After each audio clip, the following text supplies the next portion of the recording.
வந்துச்சு. வந்தோடனே இந்த ஊர் ஹாஸ்பிட்டலும் எதுவுமே எனக்கு தெரியாது. மதிவாணன் டாக்டர் கிட்ட கூட்டு போறாங்க. மகரிஷோட போட்டோ பார்த்தாங்க. அதுக்கடுத்து ஒரு 1 இயரா வெயிட் பண்ணிக்கிட்டே இருந்தேன். இவங்க வீட்டுக்கு போலாமா, சுமதி அக்கா வீடு இல்லை, எனக்கு அவங்க வீடு கூட எனக்கு தெரியாது. போலாமா வேணாமா போலாமா வேணாமான்ட்டு. அப்புறம் தான் வந்துட்டு நம்ம ஆப் இருக்கு, அதுல இருந்து நான் அம்மா மேனகா அம்மா போட்டோ எடுத்து நம்பர் எடுத்து கால் பண்ணேன். கால் பண்ண பிறகு இங்க வந்தோடனே பார்த்தா எனக்கு குரு வந்து என்ன பண்ணிட்டாருன்னா, நீ ரொம்ப தூரம்லாம் நடக்க வேணாம், உன் பக்கத்துலயே இருக்காங்க, அங்க போய் படிக்க வச்சாரு 1 இயர்.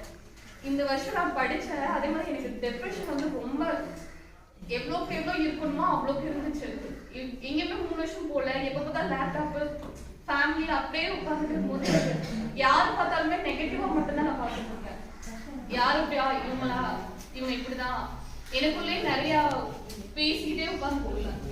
ஈவன் நான் வந்து மெடிடேஷன் பண்ணேன், எக்ஸசைஸ் பண்ணேன், ஆனா வந்துட்டு அது வெளில வரவே இல்லை. அப்புறம் நான் வந்து குரு வந்துட்டு ஃபர்ஸ்ட் மேனகா அம்மா வீட்டுக்கு வீக்லி ஒன்ஸ் போயிட்டு இருந்தேன். அப்புறம் அவங்களே வந்துட்டு என் பக்கத்துலேயே போயிடுன்ட்டு டெய்லியுமே காலையில நைட் ஈவினிங் போயிட்டே இருந்தேன். அதுவுமே எனக்கு இந்த அக்கா வந்து ரொம்ப ஃபிளெக்சிபிளாகவும் இருந்தாங்க. எப்போ நான் எனக்கு ஃப்ரீயோ அப்போ நான் போனால் கூட அவங்க வந்து எனக்கு வந்துட்டு உட்காந்து மெடிடேஷன் எல்லாமே பண்ணிட்டே இருப்போம்.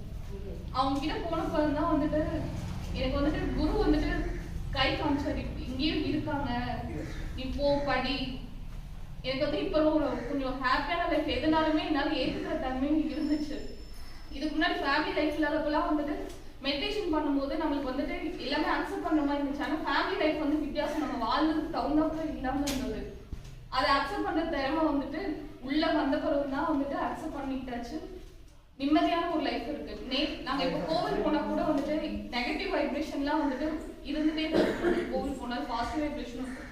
பார்த்தா நேற்று கூட நான் போகிறேன் கோவிலுக்கு, நெகட்டிவ் வைப்ரேஷனை ரிமூவ் பண்ணுறதுக்கு ஐடியா கொடுத்தாலும் நேற்று தான் நான் கோவில் போய் ஒரு வீக் ஆகாமல் இருந்தேன். இதுவரை கோவில் போயிட்டு வந்தாலும் ஒரு வீக் ஆகி தலை சுற்றி 2 வாரம் கிடப்பிட்டு படுத்து